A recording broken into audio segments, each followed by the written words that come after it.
Today, we're going to talk about it. I'm giving you 7 common, horrible habits that can cause kidney failure. Number 4, following an unsupervised high-protein diet. Now, y'all are about to be mad at me, especially those of you who are bodybuilders or who are trying to increase your muscle mass. And if you have a personal trainer or someone who's helping you, I know they're telling you high protein, that's the way to go for your muscles. Okay, well, here's the issue. If you have, totally normal kidneys, healthy kidneys, if you're well hydrated and you're not at risk for kidney disease, then sure, you may be able to handle a high protein diet. But if you are someone with risk factors for kidney disease, like high blood pressure, diabetes, dehydration, or some other kidney disease like lupus nephritis or focal segmental glomerulosclerosis, if you have kidney disease, CKD, or if you're at risk, then please listen up because a high protein diet might not be for you. Here's what happens. When you eat a lot of protein, then that protein breaks down into waste products that must be filtered by your kidneys. And so the more protein you eat, the harder your kidneys have to work. So imagine if you already have CKD, or if you're dehydrated, or if you're at risk for CKD, then having a super high protein diet, especially if you're not supervised by a physician, can lead to kidney failure. So if you're in the habit of having super high protein and you're not supervised, then yes, this habit can worsen your kidney disease. Here's what to do. Consult with your doctor and first of all, find out about your kidney health. Ask about your EGFR, your BUN, your creatinine. Find out if you have protein in your urine. And if you have poor kidney health, or if you are at risk for having poor kidney health, then again, consult with your doctor and perhaps even ask to be referred to a registered dietitian. And so you know how much protein is a safe amount of protein for you. And I'll tell you, for many patients who actually already have chronic kidney disease, they might have to limit their protein to 60 grams a day or 70 grams a day. It depends. Either way, if you have kidney disease or if you have vulnerable kidneys, then having an extreme high protein diet could be pushing you towards kidney failure. This next one is hard to quit. Number 5, relying heavily on processed healthy foods. So what do I mean by that? A lot of you are definitely trying to be healthy, right? You have healthy habits. And one of your healthy habits might be to lead a vegetarian lifestyle or a vegan lifestyle. But if you're on the go, if you're really busy, if you don't always have time to cook, then you might rely heavily on processed, quote unquote, healthy foods like prepackaged or frozen vegetarian foods. For example, you might eat prepackaged frozen vegetarian chicken nuggets or vegetarian sausage that's prepackaged and frozen.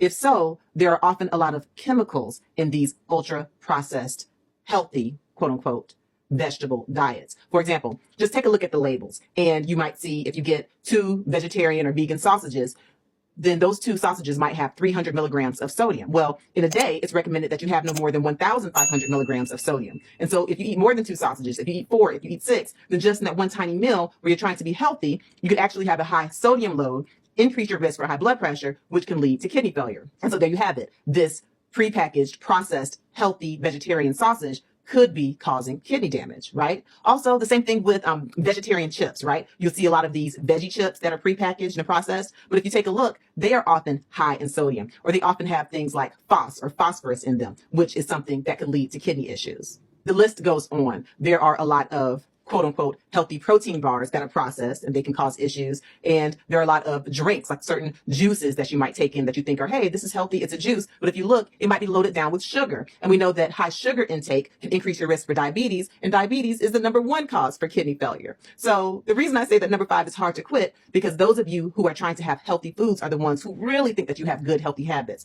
But if you rely on processed healthy foods, then this is a common habit that can lead to kidney failure. Okay, so what can you do about it? Number 1, be a label watcher. And so if you see that foods have high sodium or a lot of chemicals or a lot of phosphorus, then you want to avoid them. Also, ask your doctor to send you to a registered dietitian to talk to you about truly healthy foods that are not processed. The other thing you can do is start cooking at home. Plan your meals, do meal prep so that you're not starving and in a rut where you feel pressure to grab processed, quote unquote, healthy foods. Okay. And make sure that you rely on whole foods like whole nuts, fresh fruits. Use fresh foods as opposed to ultra processed foods. Question. Have you ever had to struggle to quit processed foods even when you knew they weren't the best choice? Please comment down below. Number 6, overdoing it with kidney cleansers and detoxes. Oh my goodness.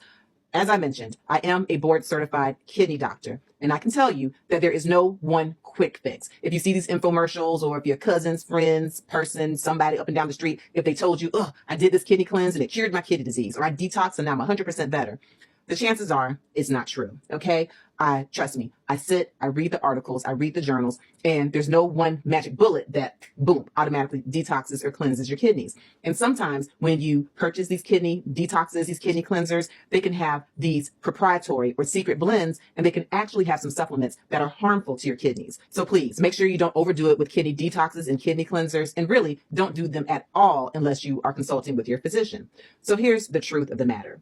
People talk about, cleansing out your kidneys. Yes, your kidneys are filters, but they're not filters in the same way that you have an air conditioning filter or a car filter where you can just take them, clean them off, unclog them, and boom, put them back. There's no one-stop shop, no magic bullet just like that as far as cleaning out your kidneys. Instead, there are a series of things that you can do under the supervision of your physician that can help your kidneys to filter better.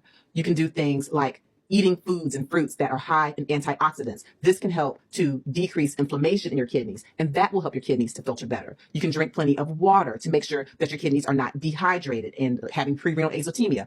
That can help your kidneys to filter better. You can make sure that you maintain normal blood sugar levels and manage diabetes or prevent diabetes. That can help your kidneys to filter better. You can maintain normal blood pressure, okay, and avoid taking certain medications like the overuse of NSAIDs so that you don't damage your kidneys. There are drinks and juices that can aid in helping your kidneys to filter better, but just be sure that you are not falling victim to some of these gimmicks and people telling you, hey, here's a 100% guaranteed kidney detox or kidney cleanser. Don't fall for that, okay? Because overusing kidney cleansers or detoxes or these fake promises can actually, in some cases, worsen kidney function.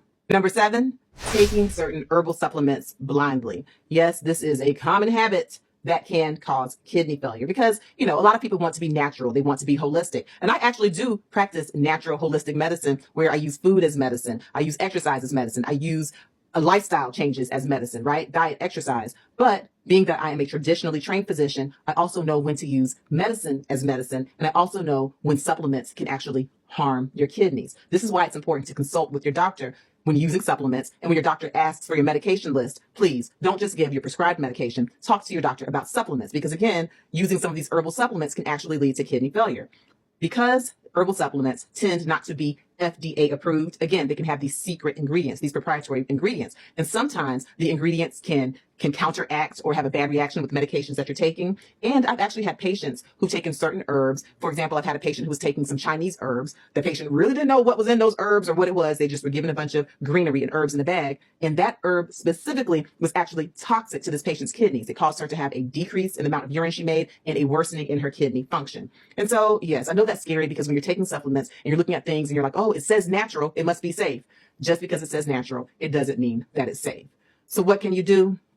Consult with your doctor. Please do not take any herbal supplements unless it's under the supervision of your physician, okay? Because yeah, there are some herbs, some supplements, and some things that actually can be helpful or not harmful to the kidneys, but it's hard for you to know on your own. And if you don't allow your doctor to be a part of the discussion, then overdoing it with herbal supplements is one of those habits that could lead to kidney failure. We all have habits. We all have things that we do every day. And those things may seem perfectly harmless or benign to us, which is why I really wanted to come to you today and to have this conversation. If I have mentioned a habit that you actually have, or if you hear this habit and you're like, I have loved ones who do that, please make sure you share this video.